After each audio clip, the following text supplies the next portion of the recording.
George S. Patton did not enter history quietly. He arrived the way his tanks did, sudden, loud, and impossible to ignore. Long before the world knew his name, the U.S. Army already understood one fact. Patton was a weapon, a necessary one, a dangerous one, and one they would never fully control. He was born in 1885 into a family that spoke of war the way other families spoke of seasons. His ancestors fought in the Revolution, the Mexican-American War, and the Civil War. Patton grew up believing not just that he might fight one day, but that he should. As a boy, he memorized cavalry manuals. As a teenager, he studied ancient battles. And when he entered West Point, he brought with him the intensity of someone who thought war was not a job, but destiny. Patton's early career showed that he was not shaped for peacetime. He trained obsessively, mastered fencing, and became one of the Army's best pistol marksmen. When World War I arrived, he practically forced his way into the newly formed Tank Corps. There, in the mud of France, the Army saw the first glimpse of the man he would later become. Aggressive, relentless, unsatisfied with anything except total forward movement. After the armistice, Patton entered the long gray tunnel that every American officer dreaded, the peacetime Army. Budgets shrank, promotions froze, careers stalled. But Patton refused to stagnate. He studied tanks, doctrine, motorized warfare, and every European military he could access. He wrote papers predicting that future wars would be fast, armored, and decided by momentum. Few in Washington listened, but one man did, Dwight D. Eisenhower. By 1941, Patton had earned a reputation that was both an asset and a liability. He pushed his men hard, too hard, some argued. He demanded discipline to the point of brutality, but he also led from the front. When he trained the 2nd Armored Division, he drove tanks until his hands bled, slept on the ground beside his soldiers, and insisted that officers suffer before expecting anything from the ranks. The Army disliked his temper, his language, his ego, but they could not deny that his units performed. Then came North Africa. The first American battles there were chaotic. U.S. forces suffered at Kasserine Pass, retreating under German pressure. Morale collapsed. Organization broke down. Eisenhower needed a commander who could take a shaken army and make it fight. He chose Patton. And when Patton arrived in Tunisia, everything changed within hours.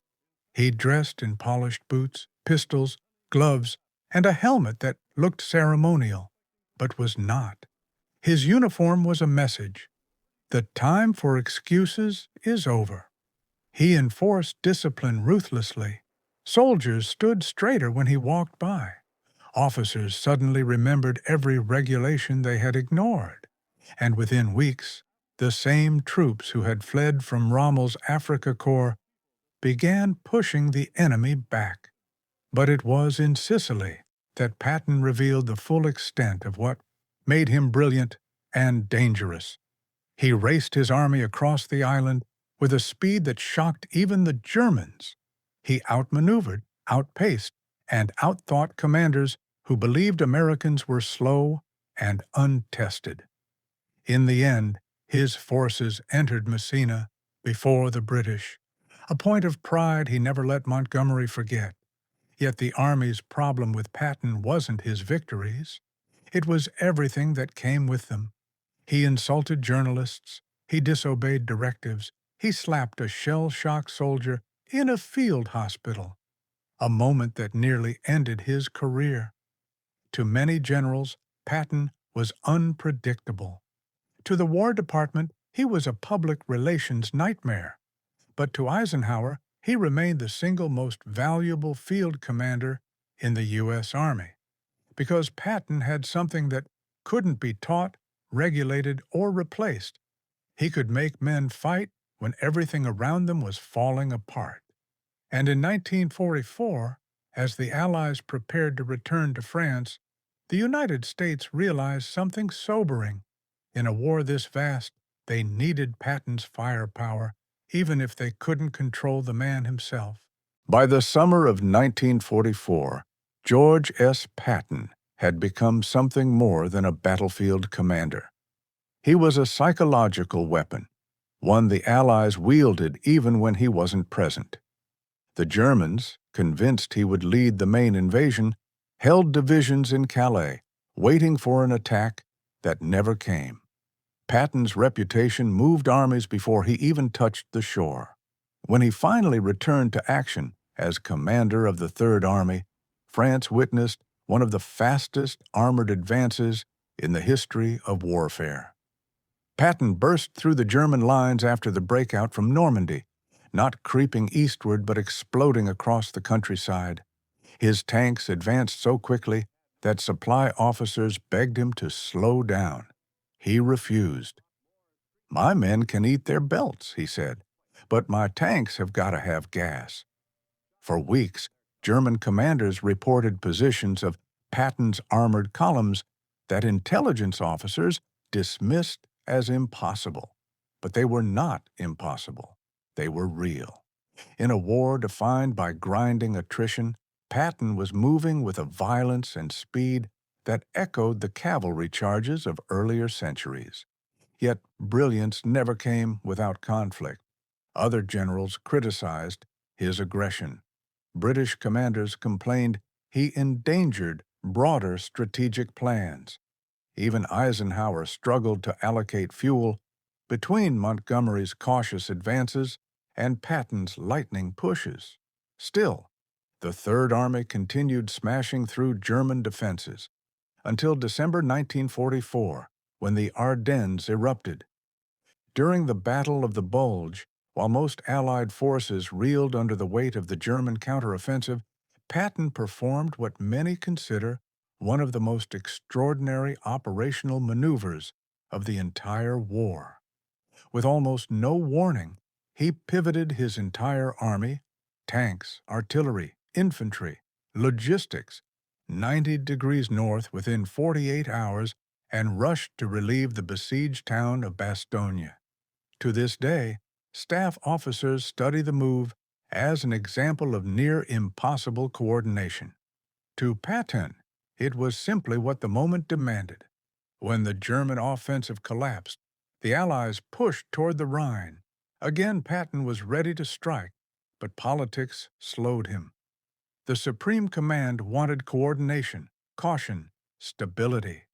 Patton wanted exploitation, speed, collapse of the German interior. "I would rather have a good plan violently executed now than a perfect plan next week," he once said. And he lived those words every day. As the war neared its end, Patton faced an enemy he had never been allowed to defeat on the battlefield: Washington. His bluntness became more dangerous than any German division. He argued that the United States should confront Soviet ambitions immediately. He claimed the Red Army was not a partner, but a future threat. He told diplomats they were fools for trusting Stalin. To U.S. leadership, Patton was becoming a general who spoke too loudly about a war they were not ready to fight.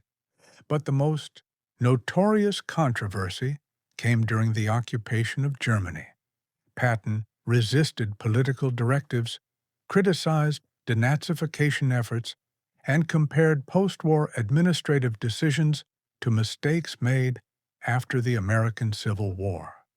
He believed Germany should be rebuilt quickly as a bulwark against the Soviet Union. His superiors believed he was undermining policy. The conflict became irreconcilable. By October 1945, Patton was stripped of his command. By December, he was gone. His death, caused by injuries from a car accident near Mannheim, has fueled speculation for nearly 80 years. The vehicle was traveling slowly. No one else died. Patton initially appeared stable, then suddenly deteriorated. Intelligence officers, historians, and conspiracy theorists still debate whether the crash was simple misfortune or something darker. To many soldiers, the explanation never mattered. What mattered was what he represented. Patton was not a perfect commander. He was abrasive, reckless, and often dangerously arrogant. But he possessed one quality that separated him from nearly every general of the Second World War. When the situation was collapsing, when morale was broken, when every other commander asked for time, Patton asked only for fuel. He believed war should be fought with momentum, violence, and total commitment. He believed armies existed to win, not to reorganize. He believed leadership meant standing so far forward that the enemy could smell your cigar smoke. And in a conflict defined by factories, logistics, and attrition, Patton was a reminder of something older, a warrior who belonged to another century, thrown into the largest war in human history. America needed him. They just could not control him. And maybe that's why his legend still survives long after the man himself vanished from the battlefield. Because in a war of nations, ideologies, and machines, one general still fought like a conqueror. History only survives if someone carries it forward. If this documentary gave you something to think about, a moment, a detail, a perspective, consider subscribing. It tells the algorithm this story matters, and it tells us to keep making more.